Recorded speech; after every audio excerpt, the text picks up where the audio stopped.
guys, it's Robin, RsIslandCrafts. This is Talk to Me Tuesday for Tuesday, March 20th, 2018. First day of spring. Though according to the pictures I've been seeing online, it's not spring anywhere. Even down here in Florida, we are expecting another cold front to come through Tuesday night, Wednesday morning, and drop us back down below 50 in the morning. Summer's got to come sooner or later, right? Down here in Florida, I don't mind holding off on the summer at all because those triple digits with the high humidity and heat factor is never fun. I want to go ahead and apologize in case you hear a lot of noise. I'm pointing behind you because there's a window out there and that's where the main road is for our house. My neighbor on this side, she is having a new roof put on, so there's a lot of hammering and banging. And they are putting city water and sewer into our neighborhood. I'm getting a fire hydrant in my front yard, so they're working on that. They just tore out a good third of my driveway, so there's just like you can't get into my yard at all. There's a big drop in the driveway. So for the next few weeks, it might be a little bit noisy. I apologize. So I'll let you know that I did get my mojo back. I have been sewing like crazy and having a good time knitting and crafting and doing all kinds of things. It took me about a month to get it back, so that's not too bad. People ask, how do you get your mojo back? And mostly I just keep sewing. I find I either organize my craft room, iron my scraps and cut them up, or just sew crumb blocks or string blocks. It just keeps me crafting, keeps me as part of the art, but I don't have to think hard and do measurements and match colors or anything. I'm pretty sure everyone has seen this 9-patch of the Christmas stockings where I got 7 of them in a mystery box and I added 2. But because I had so much fun making these, I had to go ahead and make some more with my fabrics. Now, if you follow me on YouTube, you've already gotten a sneak peek of these, but I went ahead and made a little table runner, and I flipped the stocking, so of course on either side of the table runner you're sitting, you're going to have an upright stocking, and I used candy cane fabric. So I did that. I went ahead and I did make 9 stockings, so there's the 4 for that, and those with the red top, with the red cuffs were all facing to the left, and with the green cuffs, I made them all facing to the right. And with these, I used this golden angel fabric to border around it.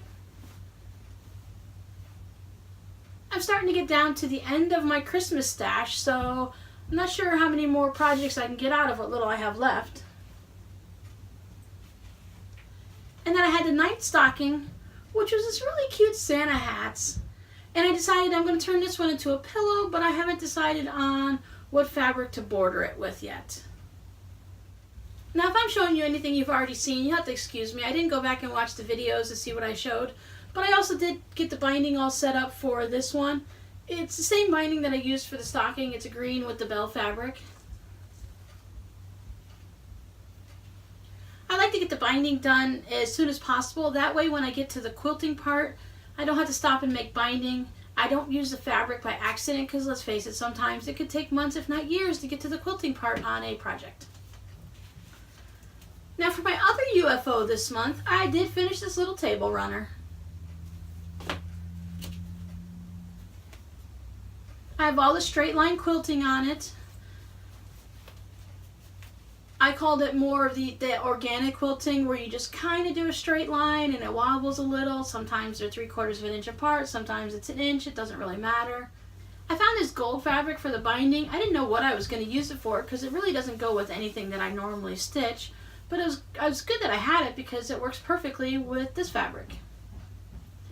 I was teasing my husband that if you didn't know better, you could actually use it as a scarf and just tuck it underneath your jacket. It won't go around your neck a bunch, but it would definitely keep you nice and warm and keep the wind out. I've heard a few stories where people have given table runners as gifts and people have used them as scarves. I did finish my 1 washcloth dishcloth for the week. I don't know why I feel the need to spin these all the time. They always look the same, but they always seem to get out of square, so I kind of like to just square them up a little. But you're going to be seeing this, they're all going to look the same from now on because I have a giant skein of this fabric, this yarn, and I'm just going to be making the same ones over and over again. But I did finish my fingerless mitts.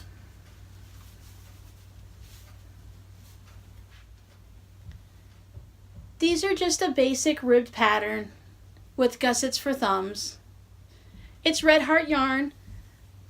It came in a skein like this. I started at this cuff and I just kept knitting, and when I stopped on one, I started on the other. So it's the Red Heart Stripes yarn, so it was really nice. It went through this pinky orangey like into the purples and then back into an orange and a bright yellow. So this is nice and warm. It fits really good. I have it going past my knuckle, so it'll keep my hands nice and warm. It does get windy and cold in the winter here, so when I take the dog out, it's nice to have something to keep my hands warm. So that's pretty much what I worked on all this week. I'm going to put up a separate video on Wednesday on my YouTube channel with all my knitting projects, because it's going to be much easier to show them at the down view, so you can actually see the different stitches and designs. It'll work much better that way. So that's the trouble I got into this week. I'm looking forward to see what everyone else got into. I hope everyone stays nice and warm and safe, and we'll talk to you next week. Bye!